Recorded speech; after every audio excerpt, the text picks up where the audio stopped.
Question number 1. Suppose that the lower half of the concave mirror's reflecting surface in the figure is covered with an opaque or non-reflective material.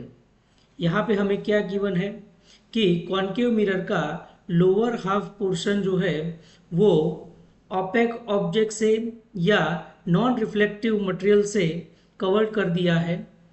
What effect will this have on the image of an object placed in front of mirror?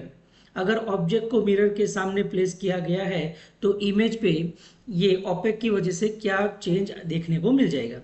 जैसा कि हमें क्या दिख रहा है कि concave mirror का half of the portion जो है वो कवर्ड है. ठीक है, ऑब्जेक्ट को प्लेस किया है एफ और पी के बीच में. इट मीन्स कि एफ तक जो है आपका इमेज जो है कॉन्केव मिरर के थ्रू कैसा आता है, यहाँ पे रियल एंड इन्वर्टेड, मतलब कि in front of the mirror.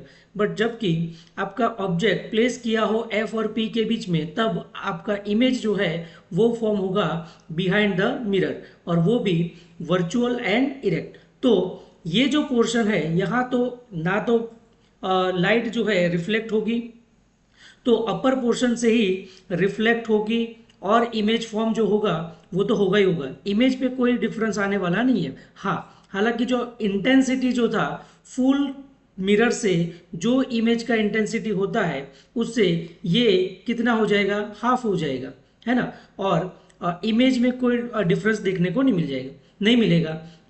Intensity half हो जाएगी और आपका इमेज तो फॉर्म होगा ही होगा. तो आप सेंटेंस वाइज अगर लिखना चाहे तो क्या लिख सकते हैं, no reflection occur at this surface, मतलब कि ये वाले पोर्शन पे, when the incident rays are reflected from each point on the upper half. यहाँ से जितने भी इंसिडेंट हो रहे हैं और रिफ्लेक्ट हो रहे हैं वो जो है image is found where it was before. तो इमेज तो बिहाइंड द मिरर ही मिलने वाला है, वर्चुअल एंड डायरेक्ट ही होने वाला है.